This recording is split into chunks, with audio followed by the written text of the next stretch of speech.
નમસ્કાર દર્શક મિત્રો, હું યોગેશ પટેલ લાઈવ ભરૂચ ન્યૂઝ ચેનલમાં આપનું સ્વાગત કરું છું. નિહાળી આજના સમાચાર. પાનોલી જીઆઈડીસીમાં આવેલી કૃષિ રસાયણ કંપનીમાં બનેલી ઘટનામાં માનવ જીવન અને પશુ પક્ષીઓ માટે હજી પણ આફત બની રહી છે.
પાનોલી જીઆઈડીસીમાં આવેલી કૃષિ રસાયણ કંપનીમાં 8 માર્ચના રોજ બ્લાસ્ટ થયા બાદ આગ ફાટી નીકળી હતી. આગની ઘટનામાં કંપની સંપૂર્ણપણે બળીને ખાખ થઈ ગઈ છે. પરંતુ આ ઘટનાના એવા કેટલાક પાસાઓ આજ રોજ અમારી સામે આવ્યા છે જે હજી સુધી લોકો સમક્ષ નથી પહોંચ્યા. અમારી ટીમ દ્વારા આગની ઘટનાના બીજા દિવસે કંપનીના આસપાસના વિસ્તારોમાંથી એવા દ્રશ્યો કેમેરામાં કેદ થયા છે જે જોઈને તમે પણ ચોંકી જશો. જે સમયે કંપનીમાં બ્લાસ્ટ થયો હતો તે સમયે કંપનીના પાછળના ભાગે 300 જેટલા એથર ઇન્ડસ્ટ્રીઝ કંપનીમાં મજૂરી કરી રહેલા કામદારો કાચા રૂમોમાં સૂઈ રહ્યા હતા. જ્યારે કંપનીમાં બ્લાસ્ટના ધડાકાના અવાજ સંભળાતા 300 જેટલા મજૂરો પોતાની કાચી રૂમો છોડીને ભાગી રહ્યા હતા અને તેઓની સાથે નાના બાળકો પણ હતા. જ્યારે કંપનીમાં બ્લાસ્ટ થતા હતા તે સમયે કંપનીના પ્લાન્ટના પતરાઓ 1 કિલોમીટર સુધી દૂર ઉડ્યા હતા અને આ ઘટનામાં અવકાશી પક્ષીઓ પણ તેનો ભોગ બન્યા છે. આજરોજ અમારા કેમેરામાં એક કબૂતર સંપૂર્ણપણે કેમિકલયુક્ત પાણીથી તરબોળ જોવા મળ્યું હતું. તેવા દ્રશ્યો અમારા કેમેરામાં કેદ થયા છે.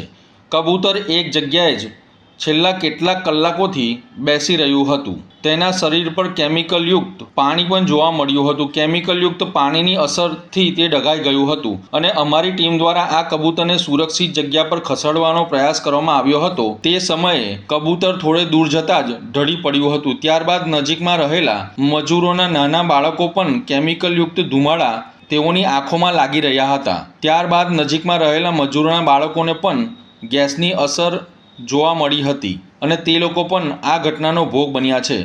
જો કોઈ કામદાર અને તેના બાળકો પર કોઈ આડઅસર થશે તો તેની સંપૂર્ણ જવાબદારી કંપનીના સત્તાધીશોની રહેશે.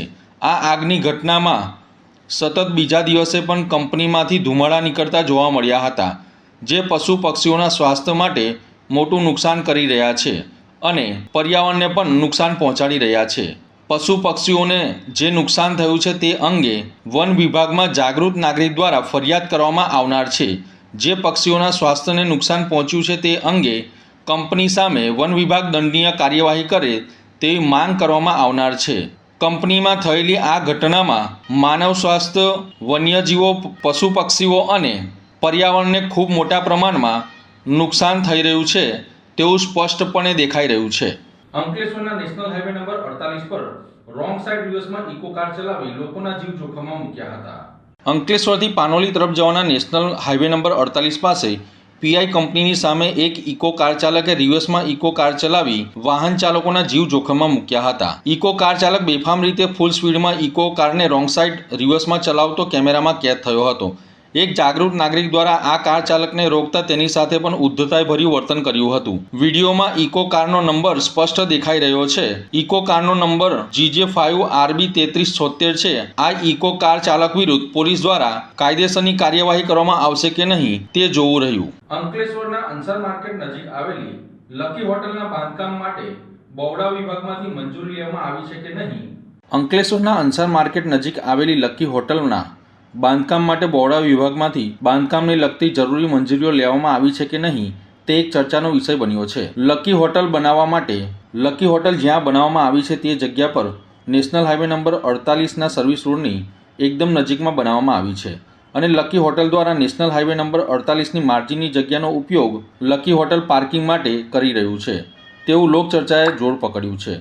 લકી હોટલ બાંધવા માટે જરૂરી મંજૂરીઓ બહોળા વિભાગ પાસેથી મેળવેલ છે કે નહીં તે અંગે જાગૃત નાગરિક દ્વારા ભવિષ્યમાં આરટીઆઈ અંતર્ગત માહિતી માંગવામાં આવશે તેવું લોકચર્ચાએ જાણવા મળી રહ્યું છે. ભરૂચમાં મહિલા કોંગ્રેસ દ્વારા ગેસના ભાવ વધારાને લઈને વિરોધ પ્રદર્શન કરવામાં આવ્યું હતું. ભરૂચ જિલ્લામાં વધતી મોંઘવારી, ગેસ, પેટ્રોલ અને ખાદ્ય તેલના ભાવ વધારા સામે ભરૂચ જિલ્લા મહિલા કોંગ્રેસ સમિતિ દ્વારા વિરોધ પ્રદર્શન કરવામાં આવ્યું હતું. આ પ્રદર્શન ભરૂચ શહેરના 5 બત્તી વિસ્તારમાં યોજાયું હતું.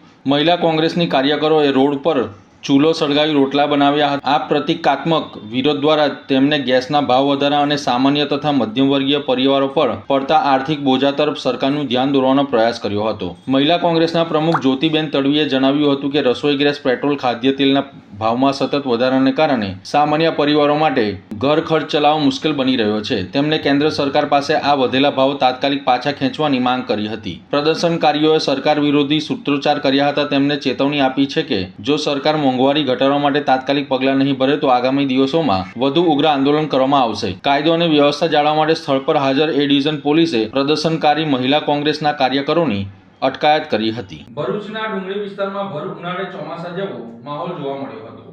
ભરૂચ શહેરના ડુંગરી વિસ્તારમાં ભર ઉનાળે ચોમાસા જેવો માહોલ જોવા મળ્યો હતો. ડુંગરી વિસ્તારમાં આવેલ 10 લાખ લીટર પાણી માર્ગો ઉપર ફરી વળ્યું હતું. માર્ગ પાણીમાં ગરકાવ થતાં વાહન ચાલકો અને રાહદારીઓ મુશ્કેલીમાં મુકાયા હતા. ઉનાળામાં પાણીની જરૂરિયાતના સમયે જ પાણી વહી જતા તંત્ર સામે રોષની લાગણી વ્યક્ત કરવામાં આવી હતી. નલ સે જલ યોજના હેઠળ 2 કરોડના ખર્ચે બનાવવામાં આવેલી ટાંકી જે ટાંકીના વાલ્વની ખરાબ થતાં સમગ્ર ટાંકીનું પાણી ખાલી કરતા સમગ્ર ટાંકીનું પાણી પાલિકા ખાલી કરવા માટે મજબૂર બની હતી. અન્ય કોઈ વ્યવસ્થા ન હોવાને કારણે લાખો લીટર પાણી ગટરમાં વહી ગયું હતું. ભર ઉનાળે ડુંગરી વિસ્તારના આસપાસના લોકોને પાણી માટે મુશ્કેલીઓ વેઠવી પડે છે. જો તંત્ર દ્વારા આ પાણીનો યોગ્ય નિકાલ કરી અને તેનો બચાવ કરવામાં આવ્યો હોત તો ઉનાળામાં આ પાણી લોકોને ઉપયોગમાં આવી શકે તેમ હતું. તેમ છતાં પણ પાલિકા તંત્ર દ્વારા આ પાણીનો ગટરમાં નિકાલ કરવામાં આવ્યો હતો. આજે મેં સોશિયલ મીડિયા પર આ 10મો 12મો વિડીયો છે. ભરૂચ ડુંગરી વિસ્તારની જે ટાંકી વારે ઘર લીકેજ થાય છે, હજારો ટન લીટર પાણી વેખરાય છે. કેમ કે આ નગરપાલિકાની આંખ નથી ખુલતી. અને હું આ ચેનલના અને વિડીયોના માધ્યમથી કહેવા માંગુ છું કે અહીંયા નગર સેવકો રહે છે અને વિરોધ પક્ષના નેતા જાતે શમશાદ અલી સૈયદથી રહે છે. જ્યારે આટલા વિડીયો કોઈ વાયરલ કરતો હોય તો તમારે આ વાતની જાણ કરવી પડે નગરપાલિકાને. ભરૂચની જનતાને પીવાનું પાણી નથી મળતું. અહીંયા હજારો ટન લીટર પાણી વેખરાય છે. આ બેદરકારી નગરપાલિકાની છે કે નથી? અને વિરોધ પક્ષના નેતા કેમ નથી બોલતા એના બાબતમાં? મારા સોશિયલ મીડિયા પર 10 થી 12 વિડીયો છે. એ વિડીયો બતાવ નહીં તો કે વારે ઘરે આ ટાંકી લીકેજ થાય છે, એની જિમ્મેદારી કોની? અને આ જિમ્મેદારી નગરપાલિકા પૂરી ના કરે ને આવા દિવસમાં આવો ટાંકી ઉભો છે તો મોટું આંદોલન કરશું. જે કે એમનો ભ્રષ્ટાચાર અહીંયાથી દેખાય છે. દહેજના દરિયા કિનારે આવેલી ક્રીકમાં લો ટાઇડ દરમિયાન 2 નાની ડોલ્ફિન ફસાઈ જવાની ઘટના સામે આવી હતી. દહેજના દરિયા કિનારે એક નાની ક્રીકમાં લો ટાઇડ દરિયામાં 2 ડોલ્ફિન ફસાઈ જવાની ઘટના સામે આવી હતી. સવારે અંદાજે 11 વાગ્યાના સમયે દરિયાનો પાણી ઉતરી જતા બંને ડોલ્ફિન ઊંડા દરિયામાં પરત જઈ શકી ન હોવાથી સંકટમાં મુકાઈ હતી. આ દરમિયાન દહેજ જેટી નજીક કામગીરી કરતી મોટર લોન્ચ અલ હૈદરીના કર્મચારીઓની નજર આ ડોલ્ફિન પર પડતા તેમણે તાત્કાલિક માનવતાભર્યું પગલું ભર્યું હતું. બોટના કામદારોએ ક્રીકમાં ફસાઈ ગયેલી બંને ડોલ્ફિનને સંભાળી દોરીની મદદથી ધીમે ધીમે ઊંડા પાણી તરફ દોરી જઈ સલામત રીતે દરિયામાં મુક્ત કરી હતી. મળતી માહિતી મુજબ આ મોટર લોન્ચ દહેજના દરિયાકાંઠે બિરલા કોપર જેટી પાસે કામગીરી કરતી હતી. ડોલ્ફિનને ફરી દરિયામાં છોડતા ત્યાં હાજર સૌ લોકોએ ખુશીની લાગણી વ્યાપી ગઈ હતી અને બોટના કર્મચારીઓની કામગીરીની સરાહના કરવામાં આવી હતી. ખાસ કરીને રોજા હોવા છતાં બોટના કર્મચારી સબીરભાઈ સોઢા કાદવ ભરેલા દરિયા કિનારે પહોંચી ભારે મુશ્કેલી વચ્ચે બચાવ કામગીરીમાં જોડાયા હતા.